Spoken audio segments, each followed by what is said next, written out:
Hello, everyone. We are the Cranberries, and today we'll be discussing Goal 5, which is to achieve gender equality and empower all women and girls. So, the UN has provided 8 targets within this goal, and we will be focusing on each one. So, starting off, we have Goal 5.1, which is to end all forms of discrimination against women and girls everywhere. Starting off, I want to share the definition of discrimination, which by Oxford English Dictionary is the unjust or prejudicial treatment of different categories of people. So this is a really broad issue, so we're going to start off looking at the history. Discrimination has been a very long-standing issue, deeply rooted in many cultures and legal systems. Historically, women were excluded from voting, property ownership, education, so we have some key dates. I'm starting this all the way back in 1849 when this also began to stir up was at the World Conference. This was for the women's rights movement. And then we have some more famous days like 1920 when women received the right to vote, or 1985, the birth of global feminism and when the movement really started for gender equality. On the right here, we also have a graph that shows more statistical dates. So while there has been a lot of progress over the years, discrimination is still widespread globally.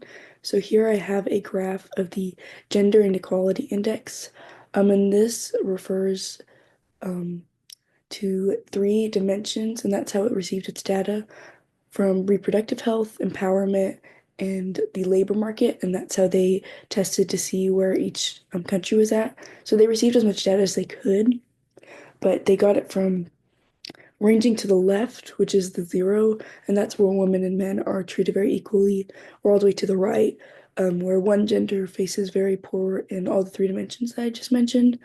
And so, as we can see, we are very lucky to live in a place that is all the way to the left, but there are still very red and orange parts, especially looking near Africa. So, as we can see, that it is not the way in America as it is around the whole world. So, this next slide shows a lot of data that we're going to cover. Starting off to share, as of 2022 is where the statistics are from. 178 countries still have legal barriers that prevent women from participating in the economic system fully.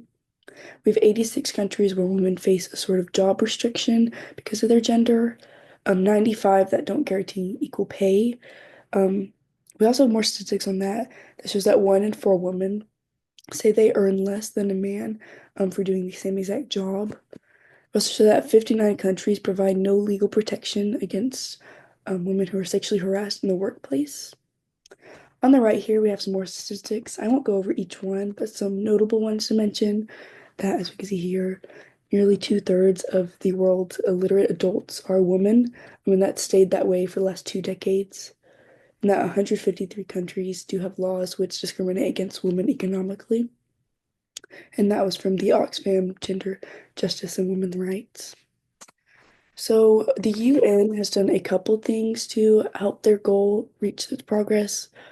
In 2017, they joined forces with the EU to launch a Spotlight initiative. And this was something they did all year to advocate and focus on eliminating forms of violence against women. They also made like international days to advocate for these things, including November 25th, which is Elimination of Violence Against Women Day, and then also March 8th, which is International Women's Day. Past these couple things, we haven't seen the UN do much more about this topic. For our next topic, 5.2, I'd like to talk about ending violence against women. So first I wanted to discuss what are the types of violence that women face globally. So not only do women face domestic violence, which is the most commonly heard of form, they also face psychological violence, family violence, and sexual assault. Many women also have to deal with the brutalizations of femicide and sex trafficking. Femicide is where women are killed solely based off the fact that they are women. And then, although we cannot trace the original origins of where violence against women first started, violence against women has been very prevalent throughout history. Violence against women has been accepted and even condoned throughout history for centuries. More than 2,000 years ago, Roman law gave men life or death authority over their wives. In the 18th century, English common law gave men permission to discipline their wife or children with a stick or whip no wider than his thumb. This is where the rule of thumb saying originally came from. This practice prevailed in England and America up until the late 19th century. Many feminists claim that violence against women is the result of deeply entrenched patriarchal culture that encourages and rewards male domination. It is often said that men are most likely to use violence to keep their dominant positions. While society claims to have a disdain towards violence and sexism, we often make heroes of men who are aggressive, such as superheroes, and this is seen primarily in Marvel movies and DC movies. I also wanted to talk a little bit about what is being done to protect women, and although not enough is being done, there are private organizations that do make it their mission to help women in need, such as the Justice Department's Office on Violence Against Women, which assumes day-to-day work implementing various grants and programs in order to help victims in need. These programs fund victim services, legal assistance, law enforcement, and prosecution services and court practices. I also wanted to talk a little bit about some statistics as well. According to the World Health Organization, about 1 in 3 women globally have experienced some form of physical and sexual violence in their lifetime. This includes intimate partner violence and non-partner sexual violence. In 2023, just under 20% of all express funding needs were met for gender-based violence prevention, and responses were met. In comparison, 40% of all funding requirements that were met, indicating that gender-based violence prevention and response program remains disproportionately underfunded. For this next slide, I just wanted to show a graphic that shows the statistics of 1 in 3 women that have experienced violence against the world, and on the graphic you can see the percentages per each country worldwide. Topic 5.3, which is eliminate all harmful practices such as child, early, and forced marriage, and female genital mutilation. Female genital mutilation is sometimes referred to as female circumcision, and usually happens at infancy to age 15, but this can also refer to women getting what's known as the husband stitch after they give birth, especially without the woman's consent. Over 200 million women and girls have undergone FGM, and as you can see on this chart, it's mostly present in places like Kenya and Egypt, and just really all over Africa. Here, many people believe it's an obligation, and it's seen as a religious, cultural, or social norm. It also ties into a woman's pureness for marriage, and it's sometimes seen as a prerequisite for marriage. While whole or partial cutting can lead to bleeding, infections, and sometimes, in some scenarios, even serious dangers, having children later in life. In Uganda, in 2010, the prohibition of FGM was created, and although this was a step in the right direction, the lack of financial and technological resources makes it weak. Over the course of 8 years, however, there have been small, minute changes in the right direction. As you can see, in 2015, just over a quarter of girls have undergone FGM, while as of last year in 2023, only a third of women have received FGM. But still, by 2030, 68 million girls are at risk of being mutilated. I love this quote by the UN Population Fund's executive director, which states, "Choosing when and whom to marry is one of life's most important decisions, and child marriage denies millions of girls this choice each year." Child marriage happens mostly to girls because the legal age is typically higher for boys, and the ideal age for marriage of women is typically lower. So when they get married, men are typically of age and above 18, while women are not. When married young, women are usually deprived of their health and education. Married girls and young women were traditionally considered more protected than their unmarried counterparts. Child marriage robs girls of their childhood and threatens their well-being. Girls who marry before 18 are more likely to experience domestic violence and less likely to remain in school. While every case is different, most marry before 18 to reduce their economic burden or because it'll secure their daughter's future or protect them. At least 28 countries don't have laws granting women equal rights to enter a marriage of their choosing, and initiate divorce. In 2016, UNICEF launched the Global Program to End Child Marriage, which it's a global program to tackle child marriage in 12 of the most prominent countries.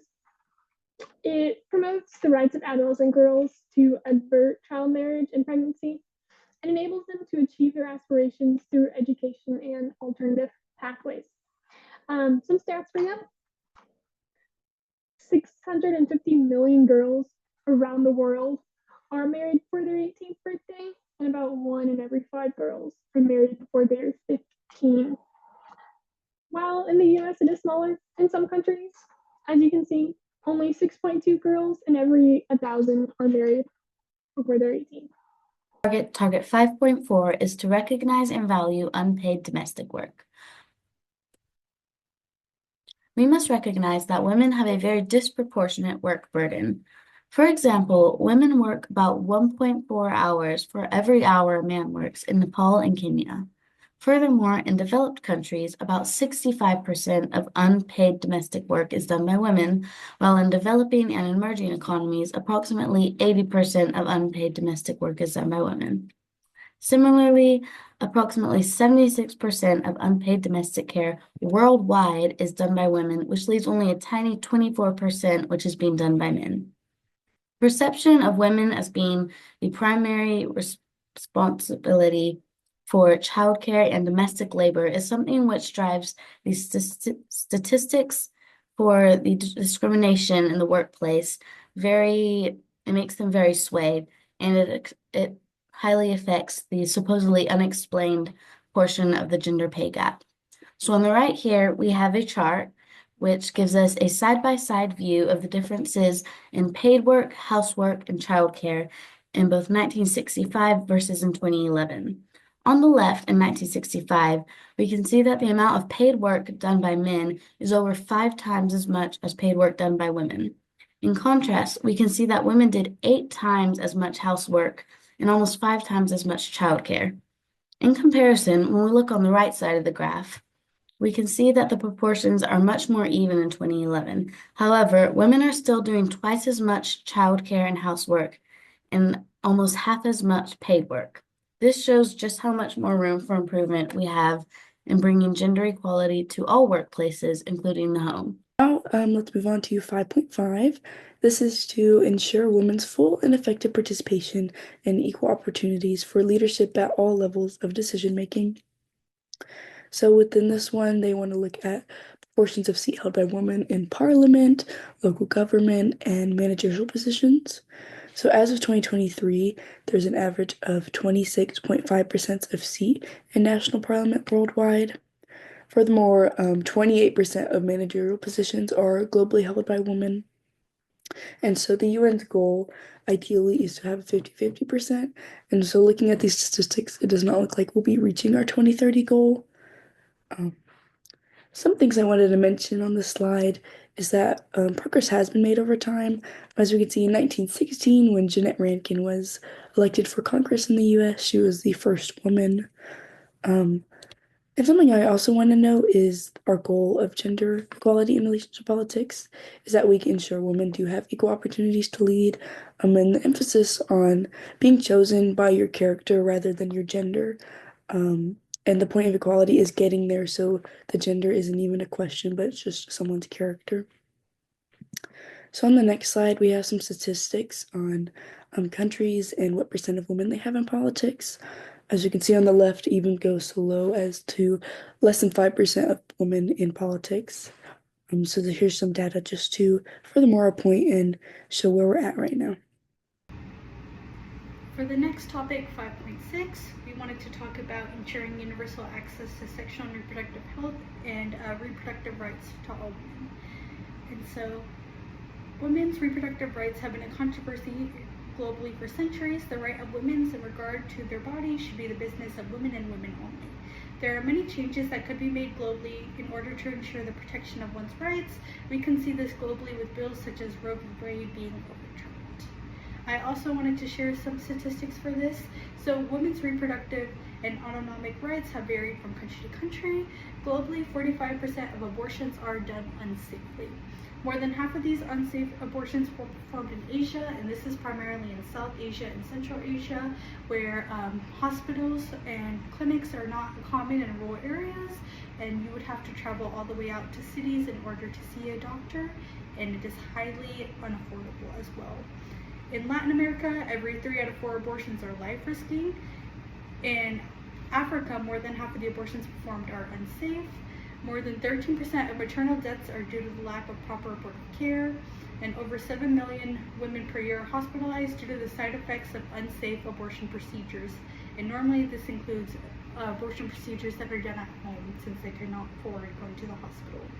I also want to state that the lack of health care for women is not only unjust against cisgender heterosexual women, but many trans and intersex women as well. And for the next slide, I wanted to show a graphic that shows the right to abortions worldwide globally versus the unintended pregnancy and abortion rates across the world. And so, although you can see many green countries on this graph, you can tell that the proportion of women that get abortions, that want abortions, are very low in comparison. And this is for multiple reasons, such as not being able to go to hospitals, and also for it being very frowned upon in their societies and in their like places that they live in as well. And many men look down upon it and will not allow their wives to receive abortions as well. Our next target is target 5.7, which is reforms to give women equal rights, specifically in economic resources and land ownership. Women lack equal rights in economic resources, access to ownership and control over land and other forms of property, and also in natural resources. Some indicators of this are the proportion by sex of total agricultural population with ownership and or secure rights over land. On this same note, in 40 to 46 countries surveyed by SDG, a significantly smaller percent of land was owned by women. Likewise, the proportion of countries, another indicator is the proportion of countries where the legal framework guarantees women's equal rights to land ownership and or control over that land. About 44 countries have equal inheritance rights in law and practice, which is only about 22% of all countries, which is very low, and it's definitely something which needs to be worked on. Topic 5.8, which I'm going to touch on just a little bit, and it's enhance the use of enabling technology to promote the empowerment of women. As women on a global average are less likely to have an understanding of technology because of social cultural norms, access and affordability challenges, and a lack of education. As women are frequently excluded from the decision-making process, where women tend to use online spaces to advocate for themselves and others. STEM is usually a male-dominated career, as you know, as only about 25% of women are in STEM, and almost half of the women who start out in STEM tend to drop and find a different career because they are treated differently than their male counterparts. There are less women who own phones than men on average because of cultural norms and cost, or even sometimes because the husband's controlling, and whenever the woman brings up that she wants a phone, the husband says to her, why do you need a phone? I'm the only person you should text ever, and I'm just always with you 24/7. In the US, or although the global gender gap, as you can see in 2022 on the chart on the right, there's about a 6% difference in male and female. In the US, it's more like a 2% difference. So even though the US is slowly closing the divide between the technology and women around the world. They are not. The next thing we will be going over in this presentation is what can we do? What are some solutions to these problems? I will be going over some overall general solutions. First of all, advocating. This I've broken up into three important main subsections. First of all, to speak up. We can speak up for those who are oppressed, silenced, and who we see are being taken advantage of, which in the specific case of our goal is gender equality, is generally women. Next, support. Another way we can advocate for gender equality is by being supportive of these individuals being discriminated against, as this support could help them move to a better state of life.